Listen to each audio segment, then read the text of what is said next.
Hey everyone, happy Thursday. Today's actually my wife's birthday. So happy birthday to Birthday. Alyssa, my wife. After this, we're actually going to be going camping. So excited to be totally honest, I'm not excited about that. Let me know in the comments who actually likes camping. We have a student from Africa that stays here, and he says, why do we pretend like we're poor whenever we go camping? So that's true. I think the same thing. I have a bed. Why am I sleeping on the ground? But let me know in the comments. Maybe you disagree. Maybe you love camping, but that is our plan tonight. My wife likes camping. We have here good friend of the channel, Crypto Sensei. We go way back. Crypto Sensei, Robert Doyle, as he's more commonly known, I guess. Maybe you can quickly give us a quick introduction. I've had you on the channel many times, but just in case there's people watching who don't know you, let's do a quick introduction before we jump into some market analysis. Got it. So, hey guys, well, happy birthday to your lovely wife, and I hope you enjoyed the ground tonight. That sounds a little rough, but you need to work on glamping. Glamping is like the more fancier camping. You got to find those places around you. But Robert Doyle, been in the space a little over 4 years. This is my whole life. I dedicate every day to researching, learning, and trying to grow in the crypto space. I've got a great community called Kryptonairs, where we provide a lot of just hard work and information. The community is working together to talk about different projects, what we're investing in, kind of what we're doing in the space right now. It's a really good community. We're just starting a new Telegram channel too that's going to be free and open to everybody. That's not the quite paid version, but if you want to come in and talk with me and talk with my team and build, Kryptonairs is a much better place. We also have a partnership with Carolina Keith's TA Discord. So when you sign up for our Discord, you get his for free, which is like $15 a month as well. So for like $50 a month, you get 2 Discords, and you're basically, we're preparing you for the next bull market. All the information that you need to know, what's happening behind the scenes with banks and institutions, what's going on with crypto regulation globally, CBDCs globally. I mean, if you really want to take your crypto knowledge to the next level, that's a great place. We also have an audit company, and I know you just sent us an audit. We just did one for the Warfi team over there on their new project, and we got a really good team of hardworking people at Kryptonairs and DeFi Century that just want to provide a safer environment for people to not only learn, but also for projects to address any issues they have before the project launches. So that's in a nutshell, my friend. That's it. So I'm just awesome.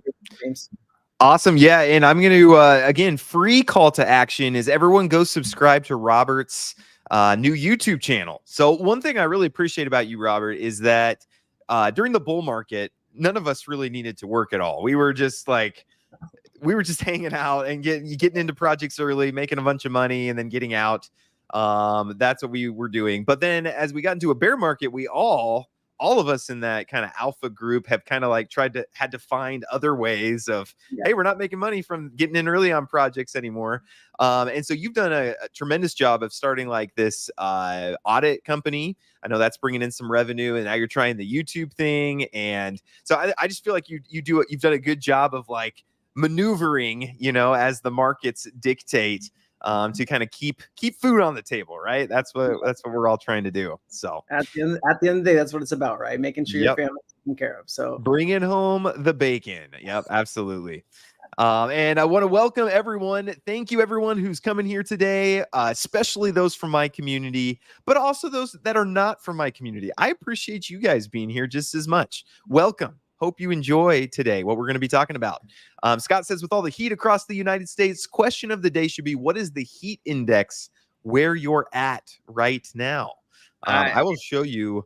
How is it in Hawaii, Robert? I'm about to pull up the weather. It's probably somewhere in the 80s, like low 80s, which it usually is about 10 a.m. my time. So let me see here. Okay. So I'm in Roca, Nebraska.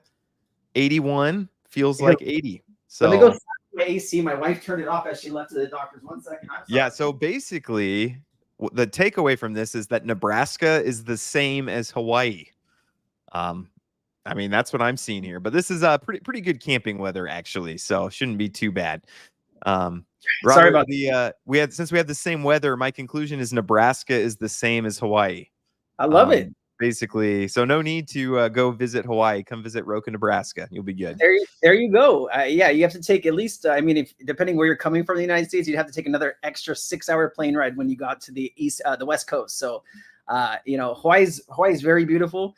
but it does take a little bit of time to get here. So yep. See, Nebraska's right in the middle. It's not more than a 3-hour flight from pretty much anywhere in the U.S. So there you go. There you go. Ozark says, I live in Africa. Camping should be reserved for when it is necessary. Correct. Not a pastime. Also, I think the same thing about hiking as well. It's like, okay, maybe if you're going to see something cool. So, but yeah, welcome and glad you could make it all the way from Africa. So great to have you all. If you guys have questions as we're going, Crypto Sensei, Robert, another thing I'll say about Robert is he puts a lot more effort into research on the crypto side of things than I do. Okay. So if you're looking for like in-depth analysis of like what's going on with certain coins, specifically like XRP and some of these, we're going to be talking about those. Robert's going to be your spot. Most of the things I say about it is stuff I just heard from Robert. Okay. So he's the man. So maybe let's start out with, first off, which coins are you most excited about? Is it still Ripple, or is that moved down, or what's your take on that? So we need to separate Ripple, the company, from XRP. Yes. Okay, thank you. Yes, you always remind me of that. But yes, thank you. It used to be called Ripples back in the day. So a lot of people are having trouble disconnecting those two. But so yeah, I'm still the most bullish on XRP. After XRP, I mean, Stellar and XLM kind of go with XRP. If you look at the charts on both of those projects, they kind of go up and down together, which is very strange. But those two tokens, whenever they do decide to start using those technologies, those are probably going to be a really good ecosystem that you can invest in. But when you're talking about some of these ISO tokens, like you have your XRP, you have your XDC, your XLM, HBAR, you have a few others, Algorand. Those are the tokens you guys need to be holding for a period of time, right? This is obviously not financial advice, but I think a lot of people buy into some of these projects and think they're like meme coins where you hold them for like a month and you make a bunch of money. That's not reality, guys. So we're still in a speculation market, right? We have not got yet to a fully regulated globe, right? The G20 and the Financial Stability Board are working on global regulation for the G20 countries. Once the G20 regulation comes in, other countries that do trade or business with those G20 countries will adopt that certain policy so value can move across borders without having any issues, right? And so what you have is really interesting this year. So the migration timeline for ISO is just a new messaging service. So you have all of these different messaging like MT, MX messages that these banks use to send value between them. If you're not a big conglomerate bank like JP Morgan, HSBC, or Citibank, you don't have like at the big of an infrastructure as those banks have. So if you're sending a payment, you're usually paying anywhere from like 3 to 5% on that payment. And if you're doing billions of dollars in payments, that value adds up pretty quickly. Now, what you can do once your bank is on ISO and ISO payments are being accepted is you can attach cryptocurrency to that payment for instant settlement. So CBPR Plus is Swift's migration. Swift is the conglomerate of banks, the 11,500 correspondent banking system. That's when you send money now, and it takes 5 days to go there. Swift is migrating in November. So JP Morgan, I just did a video yesterday, and it's going to come out on my YouTube channel probably in a day or two. But I did this for my Sensei chat in my community. I played a bunch of stuff from JP Morgan. JP Morgan is using the same timeline as CPBR Plus. And so that is November of 2023. And JP Morgan is telling that the banks that they work with to not wait until November of 2025. That is the end of ISO migration. So every bank and institution needs to be on that new standard by November of 2025. So in November of 2025, 80% or higher of the global payments will be on ISO messaging. So that is an enormous feat. And so now you have 80% of the world's payments that could use crypto for instant settlement. So that is what we're trying to move into here. You also, with the XRP ledger, you have AMMs, which are automated market makers. Those are coming in here probably September or October. I'm hearing kind of both dates, but it's interesting timeline right before Swift and JP Morgan and some of these other countries are going to go live with ISO payments. What will that do for the price of the token, guys? I don't know if they're going to be using it, but they can use it, and that's kind of what the takeaway is here, right? They're not going to be waiting another 2 years, which is really kind of cool.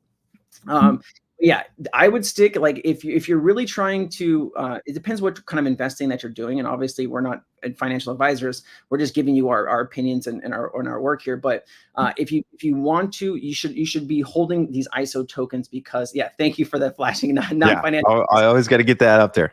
I love you. But yeah, those are the tokens that you really want to hold and understand its true value is when the new system does start. I mean, because you have like stocks, bonds, derivatives, all of that value, guys, is going to get tokenized, right? So the stock market, anywhere from like 30 to 40 trillion dollars. You have the bond market, it's 130 trillion. You have the equities market. You have the DTCC, which is the Depository Trust Clearing Corporation.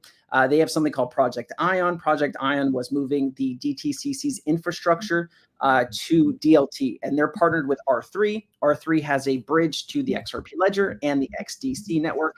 So that's $2.5 quadrillion in just the DTCC that they processed last year in 2022. So there's so much value that is going to start moving over these new payment rails. And that is really when we can expect some price action, because as more value either gets added to these ledgers or these ecosystems, and as value starts moving through these ecosystems, that's really when you're going to have price discovery for the really first time. Because the last 10 years or whatever for the XRP ledger, it's just been retail speculation. And I hate to break it to everyone, we're the small fish in the big pool of the world, right? We're not going to be able to pump these tokens to 20, 30, 50, $100 just with, us dumping money into them. It's really going to take value being tokenized and those digital twins, that value living on certain ledgers, like, Ripple and XRP and Stellar and Algorand and some of these other ones. HBAR is another top pick that I would definitely have you take a look at. Okay, no, this is good stuff. I was Googling everything as you were talking about it to make sure I understand all the different acronyms and things like that. Can you maybe yeah, James, we'll talk about that for sure. What I think would be helpful is, can you kind of walk through what exactly XRP is meant to do? Like, how is it meant to do in like layman's terms? So again, I always do the Michael Scott. Explain it to me like I'm a 7-year-old. Yeah. So when we go back to like, if you go to a gas station or if you use your ATM card anywhere, right? Visa, MasterCard, Union Pay, Amex, they usually take anywhere from like 1 to 5% of that payment to process that, right? Because they have built all this infrastructure out and it just takes a lot. And so Ripple has built a ledger, the XRP ledger. It was David Schwartz, Arthur Brito, and Jed McCaleb. They built the XRP ledger to really facilitate cross-border payments, getting rid of the JP Morgans, the Citis, and the HSBCs, because they're huge conglomerates and they can afford to build out their own infrastructure on the back end. But smaller banks get abused by bigger banks because they have to pay all these enormous fees to move money across their rails. And so when you have a company like Ripple, who's built banking software on top of the XRP ledger, now you can use XRP to facilitate an instant settlement of a payment in 3 to 5 seconds. So instead of you paying 3 to 5% on that transfer, you can pay less than a penny to move that same value, which is incredible, right? Crypto Lulu put together something about Amazon Web Services and how much money they spend a month, or how much money they make a month, and it was like over $1 billion. And he did something on the fees. If you were to use, XRP instead of using these rails, Amazon would save like 12 or 13 billion dollars a year. So something insane, right? Wow. So you really start to wonder, like, how long is it going to take these banks and institutions and private companies to want to start using this technology, not only to save money, but to save time? And so Ripple's also built a bunch of CBDC. So this is how I kind of do it. They have a CBDC initiative 2023 right now, and they're having all these developers come and build new use cases in the CBDC landscape. And so what Ripple has done is they built out a software where banks and central banks can come in and say, my country really needs, popcorn, a hot dog, and an icy, right? And another country is like, well, I just want popcorn and candy, right? So there's all of these different use cases in CBDCs that different countries need it, and everyone's going going to be different. But Ripple's built out this technology where a country can get a CBD set up within a couple of months rather than a couple of years. So you look at companies like that, they build out like treasury management. They have like a company called Medico for institutional, staking and buying of digital assets. I mean, there's just so many use cases that the Ripple, the company, is building on top of the XRP ledger. So that's what I really look for when I'm investing in a cryptocurrency. I'm like, how big could this be?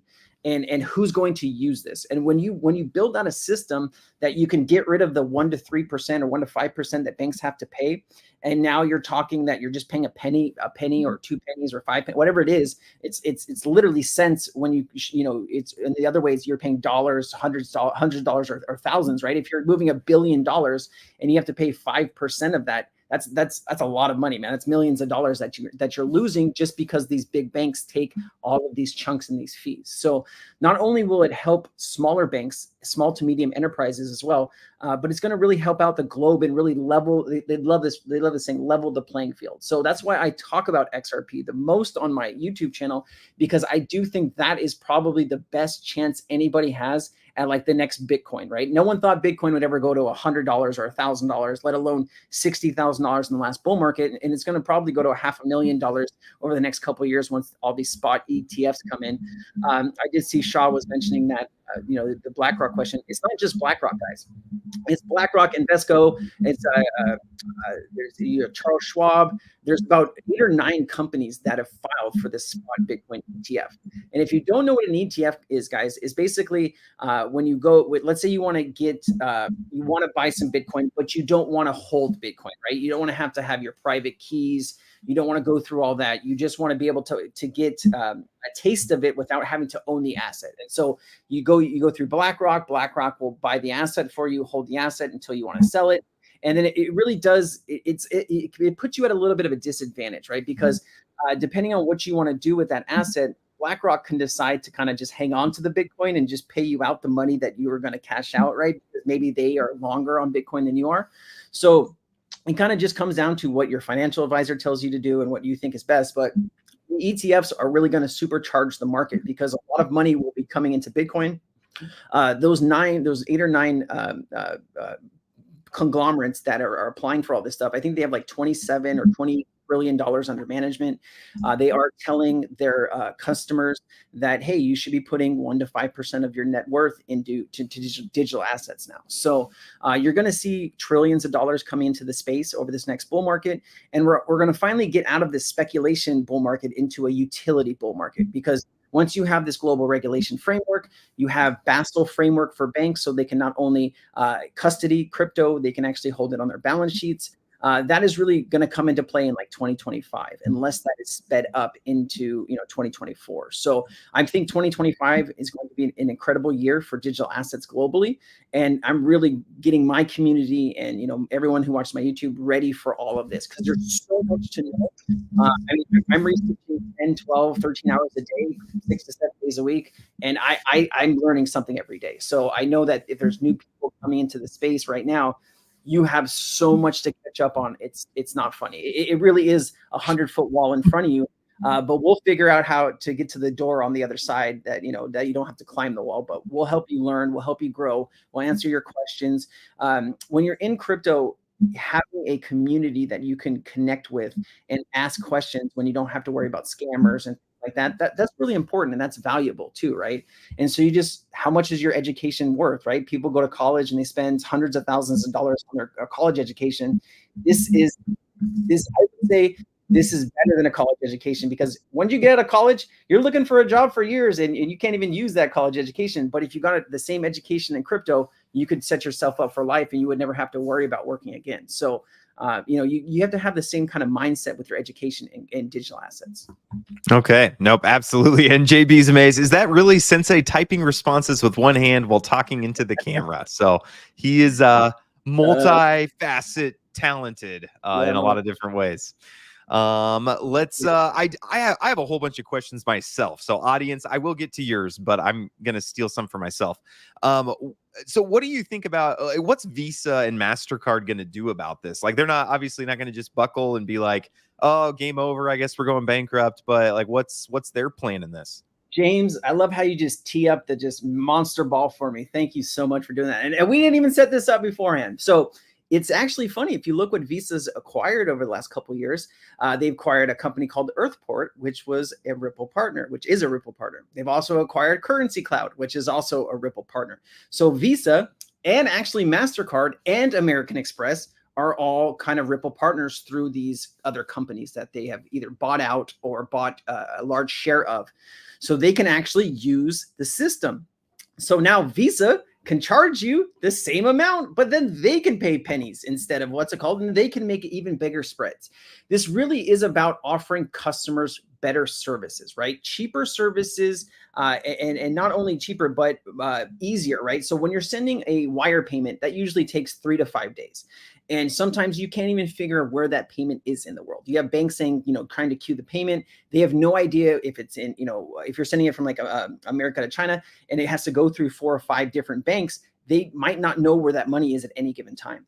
But when you're using digital assets, it goes 3 to 5 seconds. And so you have, hey, the money, you send the money and it's there 3 to 5 seconds later. So you don't have this wait period. You can actually get rid of what are called pre-funded accounts. So 5 trillion to 15 trillion locked up in bank accounts all around the globe in what are called pre-funded accounts. So if you're a company and you need to send $1 million to go buy a machine or something in another country, you actually have to get a bank account in that country. You have to set up the money.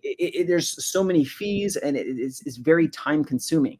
Instead of doing all that, now you can just use crypto and do that all within 3 to 5 seconds. And so it's not only, it's going to open up more ways for banks and companies to offer better services to people like you and me, but it'll also give them more transparency of where their money is. And they can actually take all that money that is locked up around the globe and actually use that to help us or offer better loans or whatever it is that that bank wants to do. They're going to be able to take all that money that they would have had locked up and put it to good use. Okay, very good. Love it, man. Love it. And audience, yeah, if you still have, if you have questions, keep them coming. But I have a few of my own. I want Sensei, I want to get his thoughts on. So who do you see as the biggest competitors to Ripple, like our Stellar, or who else is doing this? And do you kind of see that different banks are going to be using different players, or do you think there's going to end up with one that's the go-to, or how do you see it? So it's never going to be one to rule them all. And I know in crypto we can get a little maxi, we can get a little petty, but really there's a lot of great systems out there, right? The Fed now just announced that they're going to be working with Hedera and HBAR on that on the Fed now system, which is domestic payments, right? But when you go cross-border, that is when things really get tricky. Like domestic payments are pretty easy. You have the central bank in that country facilitating it. You have the banks that have the account at the central bank. That is how money is created. Banks give loans, and that's how new money is created. So when you go cross-border, that is kind of the trickier part. So when you're talking cross-border, Ripple does have some really killer technology, and they have a lot of partnerships. I would say when you're comparing Ripple to Stellar, that Ripple has made more inlays and has more central banks and testing. And Ripple has just joined the new BIS. BIS is the central bank of central banks, right? They help set policy for other central banks around the world. I think there's like 150 central banks. And so Ripple's joined a new task force with the BIS and other FMUs, financial market utilities. So in the United States, there's about 7 or 8 FMUs, and you can Google financial market utilities and they'll come up. It's like CLS, the DTCC. These are kind of major conglomerates that process trillions and trillions of dollars a day. They're basically the infrastructure of the United States to send payments. So I believe that one day Ripple, the company, is going to become an FMU, because the technology is it's just so good, right? How do you beat that, where you can send pretty much any kind of value of payment for under a penny? I mean, it doesn't really get much cheaper than that for a business, right? Instead of paying dollars or whatever it is, you're just paying a cent or less than a penny. So it really just is a matter of time that these companies are going to move over. But I'm saying for the closest competition to Ripple is probably Stellar and Hedera. XDC is building out a huge amount of an ecosystem. They're really attacking the TradeFi industry, digitizing trade documents. That is a $19 to $20 trillion a year system as well. So And you just saw XDC is now working, Zinfin is now working with Australia through R3. So there's a lot of really great things being built out on that ecosystem. You just have that Ripple and Stellar have been around a lot longer. Jed McCaleb is the founder of Stellar. He had some disagreements back in 2014 with the team at Ripple. He basically went and copied the XRP ledger. Now it's Stellar. They did do a little bit different on some tokenomics. But you really kind of look at these, and a lot of people just assume that things can't go to $100 or $1,000 or $20,000, but it's all about circulating supply of the token, right? And a lot of people think, oh, 100 billion tokens, something like XRP has 100 billion tokens. Ripple really controls like 60% of those tokens. 45 billion of them are in escrow, and then they've bought back about $8.4 billion worth of XRP after they got sued. So they probably have another 15 billion in their wallets. And so that leaves 40 billion for the rest of us. And so you really start to wonder how much is on all of these exchanges, and what happens if we wake up and some of these banks start to buy digital assets at alarming paces. What is going to be the circulating supply once that day comes, right? And so if the circulating supply goes less than $1 billion, and you're having, XRP and Ripple moving, $5-10 trillion a day, what do you think the price of XRP is going to be? It's going to be into the thousands at that point, because you're just moving so much. You can reuse XRP every 3 to 5 seconds, but if you are moving $1 trillion a day or $5 trillion a day, it's millions and billions of XRP a second. Like it's a lot. So it's going to be very interesting how it plays out, but I do think XRP is the best bet. Like, it's going to be the next price as far as Bitcoin goes, right? And I do think it's a 5 digits or not an if, it's more like a when. When is this going to happen? Whether it takes 5 years or 10 years or 20 years, I don't have an answer to that. But when you have 30 plus central banks working with Ripple, you really need to pay attention to that. Yeah, absolutely. Absolutely agree. What's your take? I think I know the answer, but I just want to hear it from your mouth. But a lot of people pretty disappointed with the Ripple price after, a lot of people were predicting, hey, when the lawsuit is finally won, we're going to see $1, $2, $10 the day after. And, it started, we got up to 70 cents or so. We were looking like we were shooting, but then just back down. And now we're not really doing that well. What's your kind of take on that? So it's really hard, right? Because everyone expects something to just go straight up, right? And it's not really how things work in crypto, right? It has to come back down, it has to set new highs, set new lows, and it really, needs to kind of build up and take off. XRP just passed, I think, the 200 weekly moving average for the first time in like years. So I do think that it is getting ready for a big move here coming up. I do think we are going to need, more, because right now we're still in a speculation retail market. I mean, it's hard to say it, but that's reality. And a lot of people don't accept reality. Retail is not meant to pump some of these tokens, right? Because you have to put so much money in them, and there's only so many people in crypto that have so much money, right? And so you're waiting for these institutions like your BlackRocks and your Investcos and all these guys to really come in. You do have some VCs and some players in crypto right now, but it's nowhere near what it's going to be in 3 to 5 years from now, right?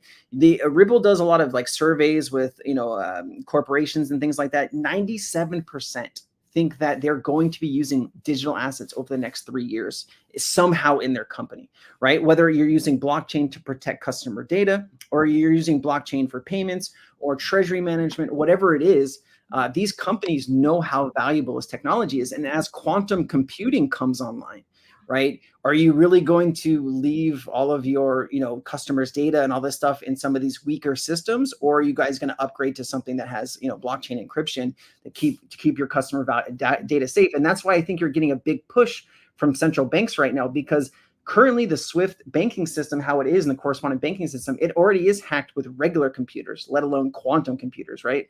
So I do think the push towards CBDC adoption over the next couple of years is really fueled by this quantum computing craze that is going to be hitting the mainstream. And if you've seen a couple of videos on how those computers work, you kind of understand why stuff needs to move to the blockchain. So all of your data, your driver's license, your passports, your doctors, your dentists, all that data is going to eventually live on certain blockchains. And so it does take time to move to these systems. But just really quickly, James, and before I ask one more question, I played a few videos of, there's a guy named, is his name Simon Malia? I think his name's Simon. He works for the ISDA, which is the derivatives market. And the derivatives market is about 600 trillion to $1 quadrillion. And these are kind of like futures and different thing contracts. And so he was saying that in the near future, you're going to see $2-3 trillion a day moving through these systems, right? And so you start to try to figure out like what could these systems be, right? And so they have to be ISO compliant. ISO compliant just means that you do like KYC, know your customer, AML, anti-money laundering checks. You have terrorism checks. You have sanction screening. There's so many things that normal people don't realize goes into a payment. Like if you're a bank and you send money to another bank that gives money to terrorism, like you could be facing jail time or millions of dollars in fines. It's pretty serious. So as all of these systems are being developed, you're just going to see all this value start to come onto these blockchains. And when that happens, that's really the time that you're going to want to own some of these assets, because if you don't, you're always going to be that drunk person in the bar saying, man, I could have done this or I could have done that. You have the time to learn now and you have time to make good decisions. But will you take time out of your life? I know everyone's life is very busy, but you could spend an extra hour or two a day and really get your education going, and you might not have to work ever again. And you could just enjoy life and whatever you want to do over the next, 20, 30 years, however long you live. There you go. There you go. We got Lofty Leggings. Good to see you. Microphone twins. Yes, sure. You can't beat sure. You can't beat it. On the airdrop for XRP, what is the minimum XRP one should have in wallet? So if we're talking about the Evers airdrop, you need to have your XRP in a self-custody wallet. I personally use Exum. Exum is a fantastic XRP wallet. I think there's like 8,400 now tokens that are on the XRP ledger. Like Sologenic and a bunch of other ones. There's going to be a lot more in the future here, but I use Exum. And so there's Ledger, there's Decent, there's several other ones, but you can't have it on an exchange. You need to have it in a self-custody wallet. The snapshot is September 1st at, I think it's like 6 a.m. or 6 p.m. Eastern Australian time. Yeah. So wherever that is in your part of the world, I would go ahead and have your XRP on a self-custody wallet a little bit earlier than the last minute, but some people are going to wait till the last minute. Step 2 on that is a little bit confusing right now, what you need to do, because this is kind of like a fork of the XRP ledger, or a side chain of the XRP ledger.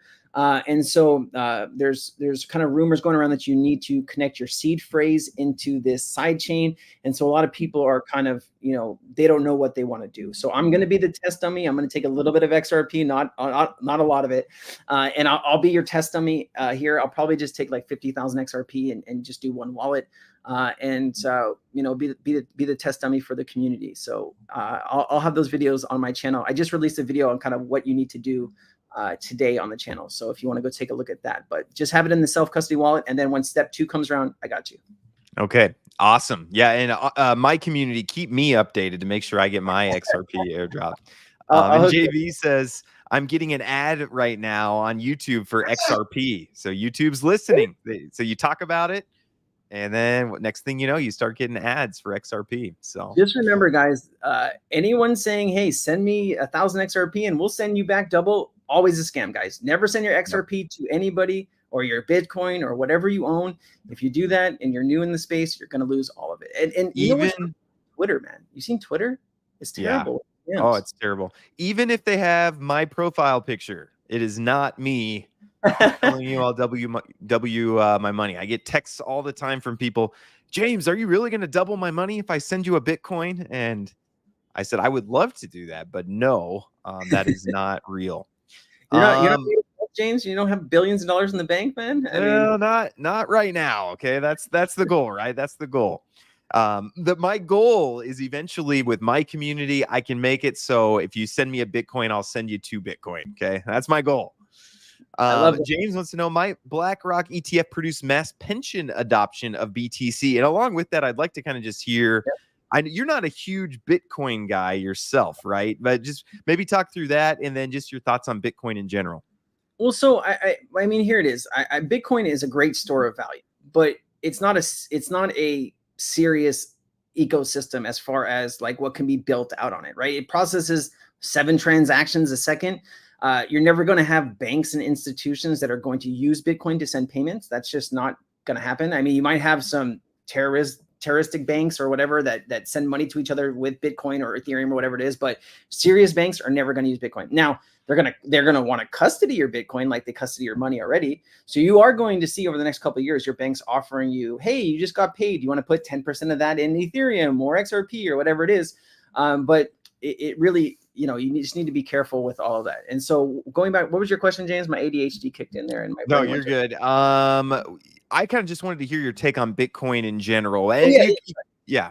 I got you. So the thing is, Bitcoin is like 30 grand or 28 grand today. What else could you buy with that 28 grand, right? You could buy nodes. I mean, there's a couple of node projects that I'm in that are real node projects, but I mean, I just think of like, you could own almost, double the XRP. You could own, 4 or 5 times the XLM. You can own, 10 times the XDC. There's just so many other things that I think over the next 5 to 10 years, you're going to see them be at a much higher valuation, right? Because, I think Bitcoin will eventually get to $500,000, right? That would be a, what do you got? 315, like a 15x from here, or a 16x. But that's going to take maybe a couple years. Now, do you think you could get a same 15x from, let's say, XRP or XLM or HBAR or Casper? I just think there's more money to be made on other assets, right, that actually have much larger use cases. Don't get me wrong, Bitcoin was the first. I mean, if you're kind of close to my age, you'll know what Napster was. Napster was kind of the first music sharing, thing. And then you started downloading all kinds of viruses, and it was a lot of fun back in the, early 2000s or the 90s, whenever that thing came out. But other systems were built afterwards that were much better, right? You have your Spotify's, and I don't know, I use Spotify, so I don't know other music streaming services, but there's just, Bitcoin was the first. Now, someone like Ripple, 10 years ago looked at Bitcoin and said, hey, proof of work really doesn't work for what they're trying to do, building out a global payment system. So they went with a consensus model where you have nodes that agree on, hey, is this a legitimate payment? 80% of those nodes agree, and that payment goes through, right?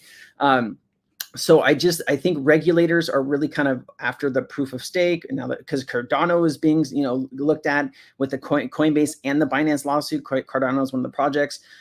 You just have a lot of things going on with regulators, especially in the United States. I think the United States has their head up their bums when it comes to regulation. I'm thankful for the Republicans that are working very hard in Congress to try to pass legislation in the crypto space. You have a lot of Democrats who are opposed to crypto regulation, which I don't understand. 1 out of like 6 voters, or 1 out of 5 voters in America now owns crypto. So it really is kind of like Elizabeth Warren is running on an anti-crypto ballot. Like, I just think it's ignorant, really, because you really lump all of crypto into a few bad players, and it's not there to be a bad player. It's there to kind of revolutionize how we do things in the world. How we interact with each other, how we trade value with each other, and I just think there's really it's an educational void, right? If we could go to Congress and sit them all down in a room for 10 days straight and educate them on why digital assets are very important, that's great. But when you have 23,000 cryptos in the world, and you really only have like 500 or 1,000 that have actual real use cases that are going to be around once all this global regulation comes in, I think you need to kind of understand that there's a lot more bad actors in this space than good. And that's why we need good legislation, so we can push the bad actors out of the space and really just focus on what the good actors are doing. Amen. Amen. Love it, man. Good stuff. Michael Beat says James finally paid the winner of his giveaway. You'll have to be more specific. I've done hundreds of giveaways. I think they're all paid out, but if not, shoot me a DM, or actually get in touch with Tycho. Okay. If you really want your giveaway paid out, get in touch with Tycho and it'll get paid out. Scott says, considering XRP is already at 30 billion market cap, are there smaller cap plays that could exponentially explode with the XRP adoption? Wait. So you're asking me, are there other tokens that could explode with XRP adoption? Is that the question? I think so. Yeah. So with XRP, if it blows up, if Bitcoin blows up, there's a lot of altcoins that'll probably blow up with it. If XRP blows up, will we see kind of that same? Are there correlated coins or things that will go up in addition to it, do you think? So just XLM is really tied to it. Like if you pull up charts for both projects and you look at like the last 6 months, you will see they really moved together, which is very strange because very rarely should you see two different ecosystems moving at the exact same time. So I think there's going to still be some kind of lag ahead here in the United States. I think it's going to take some time before we actually get some legitimate adoption. You're going to see a lot of stablecoin adoption and things like that, right? It's always stablecoin legislation that goes first in any country because that's what they need for their CBDCs, right? So you'll get CBDC legislation, stablecoin legislation, and then they'll work on some of these other assets. Now, are there crypto projects that I'm looking at right now that are not at billions of dollars market cap? Yes, one would be like BioFi, and there's this new AI project that I'm looking at. They have like it's like AI.com, but it's like I think it's like an Italian A and not like the English A. It has a little period at the bottom of it, but actually I can pull it up on my computer and I can post it in the chat. So being in a community like mine, you have hundreds of people that are all working together to find stuff, and so it's much easier than you're trying to do it yourself. So I get a lot of really cool stuff sent to me. Of course, I have to take a look at it all, and it takes time, but there's a lot of really incredible people in Kryptonairs that all work together to try to get information across. So this is the project I'm talking to you about. Let me post it in the chat. You have like admin from Pepe on this project. You have an admin from I think it's MetaBlocks or MetaPlayers. I think it's Meta something. You also have somebody from Cardano who's very bullish on this project too, and it's like 300K market cap. That's a freebie. But things like this is really what we're looking at. I do think BioFi, James, and you know all about BioFi. So they're going to have a space here very soon to kind of go over what this project is going to be. I think it's at about a 250K market cap right now. But there has some really serious people that are involved with this project, and it just looks like it's going to really do something. So you have the COO of Cardano is in their Telegram, and he says, "I'm all bullish on crypto. I'm a multi-chain future boy." So you just have some very interesting people in this ecosystem, and you just have some really big players, and you have like a top Bitcoin holder that's in this project. Let me just see. I'm trying to go through some of my notes here, but they're going to be announcing.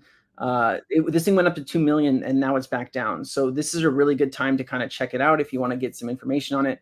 But it says the team told me the first utility releasing will be coming shortly. As you know, I am a marketing degen. Top 10 holders will be added to the chat where we settle the plans. Oh shit, I'm a top 10 holder. I'm looking forward to that. There you go. So yeah, I put about 10 grand into that project. So I own about 2% of the total supply of that project, and I think it's going to do some really great things. It's just when you see kind of admins from billion-dollar projects joining that project, they obviously are knowing something that you don't know. So you kind of have to pay attention to that. We are in a kind of like a weird meme coin kind of season right now. I'm not saying this is a meme coin, but there are some meme coins like that Sonic Obama, thing went up like 8,000% over the last, year or two. It's just crazy what people put money into. But there are certain projects that are under $1 million market cap. I'm in 2 or 3 of them right now that I think could be $1 billion market cap over the next, 2-3 years. BioFi. Okay. Yeah, absolutely. It's Harry Potter Obama Sonic 10 Inu. Yep. I believe. There you go. I believe is the one. So it's kind of down. So by the way, guys, hit all. What was this at? What was the hit all? Yeah, there you go. Does it say what the whole percentages of this project was? Yeah. Oh wow. No, not really. No. Wait, so it had a big bump back here, and then it just Yeah, and now it's re-dying. So I don't know what people are putting money into. Like I don't put money into things like this, but people love putting money into stuff like that. Yeah, who knows why something like this happens. I've had no luck with meme coins. I just kind of stay away from I just have had no luck. Like James, I think you're on the wrong one. Oh, is that the wrong one? I think you're on the wrong here. Look in the chat. Check this one out. I think that's the right one. Let's see. Yeah, because the right one is at like 10 cents or something. Yeah, it's at 13 cents. Harry Potter Obama Sonic 10. Oh, this is on BSC. We need the Ethereum. So this is up 6,811%. Let's see. Harry Potter Obama Sonic 10 Inu ETH. Check in the chat. I posted for you. I know. Yeah. I just can't copy and paste. Oh, you can? I'm sorry. No, Yeah, you're good. that should be it. Click on that one. You're good. Yeah, there you go. That's it. So it's up almost 7,000%. I don't know what people are into, but Yeah, that's a who much knows? start looking. Yeah, but there are things that are created every day. I think DPIN is going to be the next really big wave in crypto. It's like decentralized infrastructure. You have Amazon Web Services that charges a lot for their cloud infrastructure, but some of these projects, you have like a Kosh, you have Flux, Filecoin, you have LivePeer. I mean, we called LivePeer, in a Sensei chat, it went up like 60%.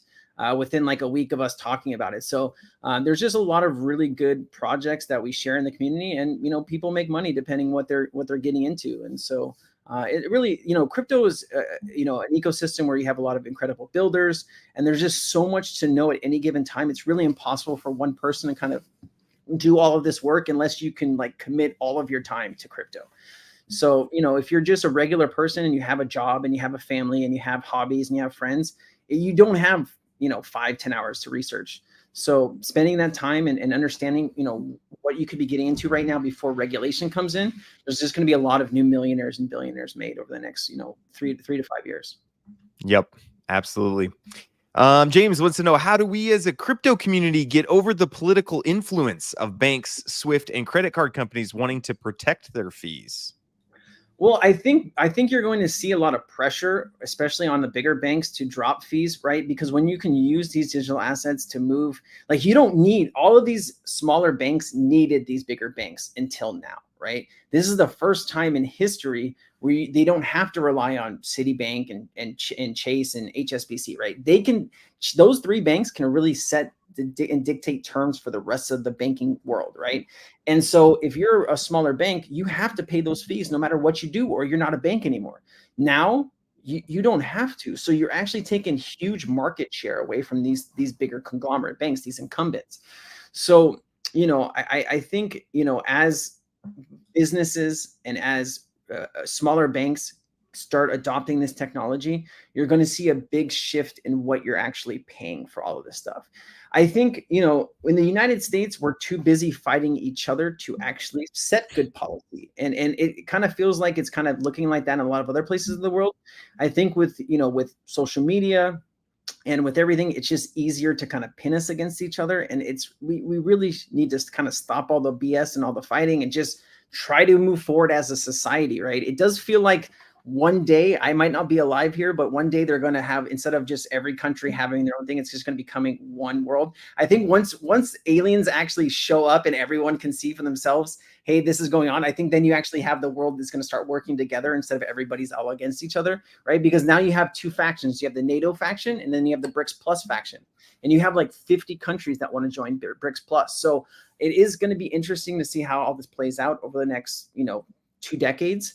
But you are seeing kind of things being set up to kind of end the dollar, right? You see a lot of de-dollarization talk. You see a lot of, the petrodollar is kind of dead now, right? Where any gas and oil sold, in the Middle East was done with dollars, right? That's why the US dollars reigned supreme over the last 50 years.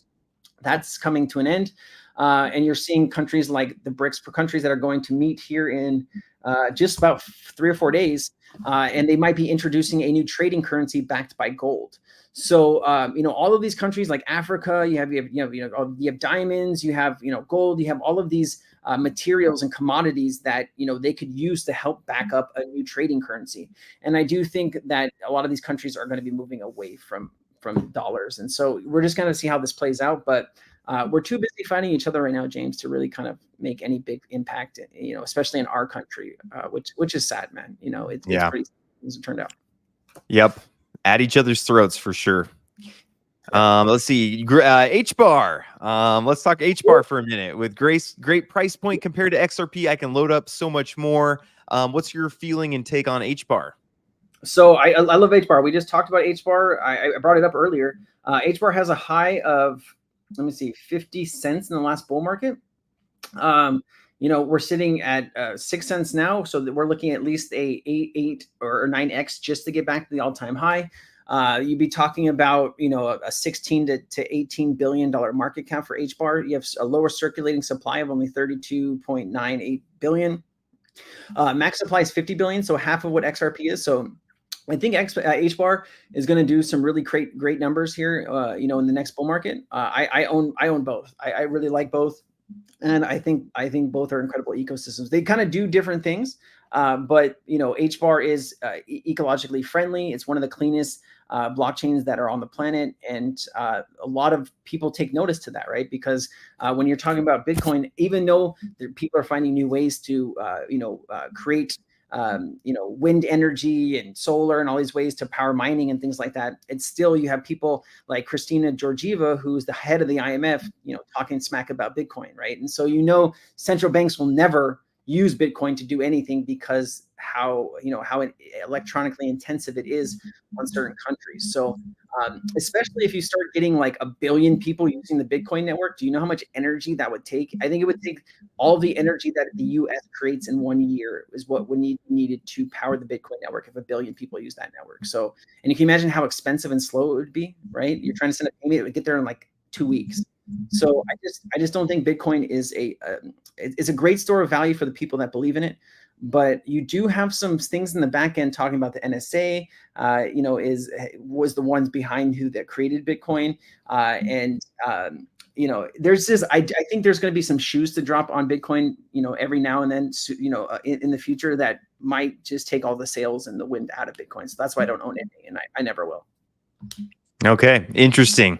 Yeah. Now, and we'll see how these ETFs go and all these things. Really one thing I don't like about Bitcoin is like kind of some people were mentioning, the market cap is already so high. It's going to be a lot harder to make money on Bitcoin than it would be like on XRP.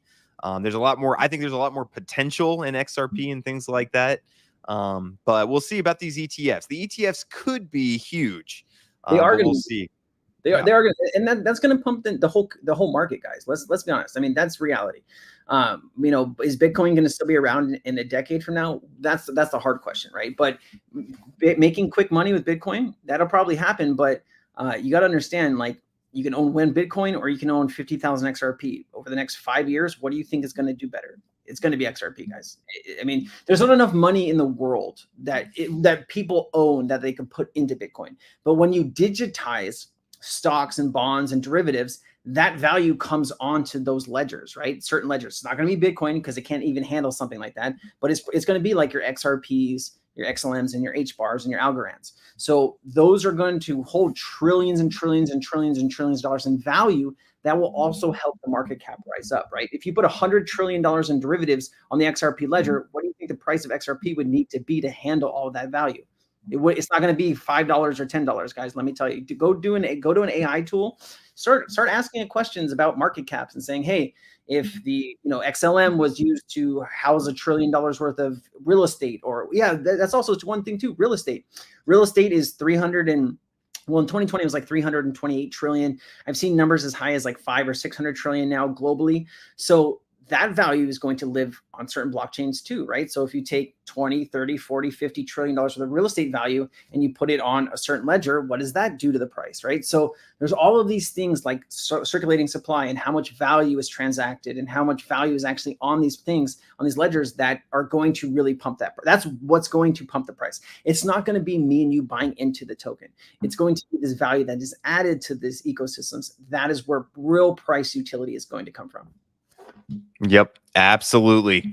Well, hey, this is a lot to digest. I appreciate you coming on, man. We got to remember to just keep bugging me about this because we need to do this once a month or so just to, I don't know.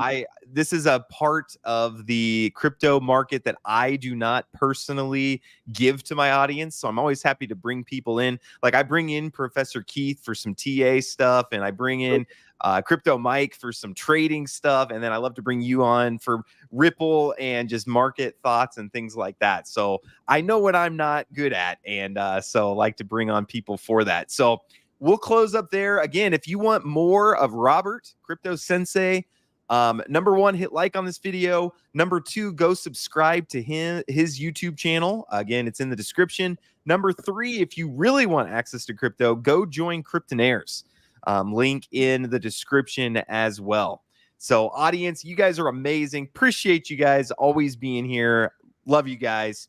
Robert, thank you for hopping on. Hope family's doing well and everything. Hope Hawaii's treating you well. Appreciate you coming on, man. It's a real honor. Thank you for having me, James. Always. I appreciate you, brother. And thank you for being here. Love you. Yep. Take care, everybody. Hope you have a great rest of your day. Wish me luck during my camping trip. I'll take a picture so you guys can see how it goes for me. But appreciate you guys.